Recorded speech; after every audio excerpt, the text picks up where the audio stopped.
जिन्ना साहब ने तो एक मिरेकल किया, हम पर एक एहसान किया पाकिस्तान बनाकर, हमने क्या किया उनके साथ? देखिए, हमने वही किया जो कर रहे हैं। आप झंडे पे आप देख लीजिए, आप बैनर्स भी लगे हुए हैं, पोस्टर्स भी लगे हुए हैं।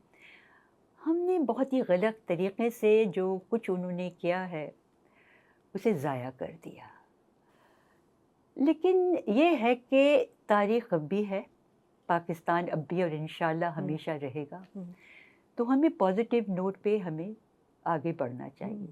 ये हमें समझ लेना चाहिए कि किस तरह से इस मुल्क को उन्होंने कायम किया, और दोबारा भी अगर हम उसी हिसाब से चले, सबको समेट के सबको साथ लेके चले, तो इंशाल्लाह ये मुल्क जो है दोबारा जो है क़ायद का पाकिस्तान बन सकता है। बिल्कुल। यहाँ हमारी जो है भाई रहनुमा सियासतदान जो है, उनकी अपनी जो है नहीं मालूम कैसी सोच है, क्या है, मफादात है ना कि मफादात के अलावा भी जो है वो अपना नुकसान भी कर रहे हैं, मुल्क का तो कर ही रहे हैं, वो अपना भी कर रहे हैं। तारीख़ उन्हें किन लफ्ज़ों में उनके मुतालिक लिखेगी? आपको लगता है कि ये लोग कितना सोचते होंगे कि तारीख़ हमें किस तरह याद रखेगी? या मुझे तो लगता है कभी ये लोग तो बिल्कुल ही सुपरफिशियल हैं।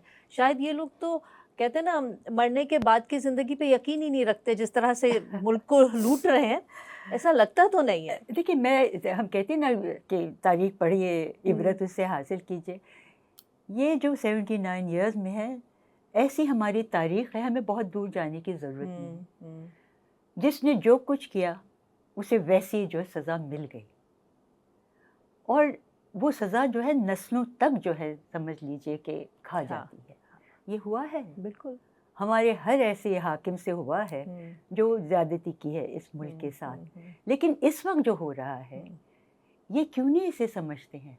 देखिए, हम सब जानते हैं कि ना दौलत हमारा साथ दे सकती है, हयात तो मुख्तसर है ही। आप कितने साल जिएंगे? और फिर जब एक उम्र बढ़ जाती है तो फिर हमारे जिस्म के आज़ा हमारा साथ नहीं देते। इतनी दौलत जो हम कमा रहे हैं, ये हमारे किस काम आ रही है? क्या हमें मालूम भी है कि हमारी आने वाली नस्लें हैं उनके लिए ये रहेगी?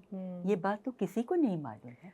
और हम देख रहे हैं कि जो कुछ लोगों ने इकट्ठा किया, उनके नस्लों को नहीं नसीब नहीं हुआ। हो रहा। बिल्कुल। आप देख लीजिए कि पाकिस्तान में इस वक्त जो है एक ही इंसान है, एक ही फ़र्द है जिसका नाम जो है एहतराम से लिया जाता है। हाँ, ठीक है ना? हिंदुस्तान में तो बहुत है, बहुत। अम्बेडकर साहब हैं, सुभाष चंद्र बोस हैं, गोखले हैं, तिलक हैं। पाकिस्तान में एक ही है।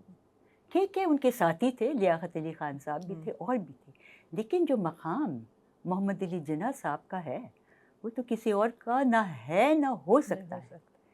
क्योंकि जो कुछ उन्होंने किया अपने बलबूते पे किया, और उसमें जो है एक इंटेंट था, एक ईमान था। जब ये कहते हैं ना यूनिटी, फेथ और डिसिप्लिन, मुझे बहुत वक्त लगा है ये भी जो है 3 लफ्ज़ को समझने के लिए। फेथ, वो कहते हैं अल्लाह पे ईमान रखना। अरे अल्लाह की ज़ात पे तो सबसे पहले ईमान रखना है, फिर अपनी ज़ात पे तो आप ईमान रखें ना, अपनी नियत पे ईमान रखें, अपनी काबिलियत पे ईमान रखें। तो उन्होंने यूनिटी पहले बोला था, unity, faith, faith, unity, unity, discipline. Okay.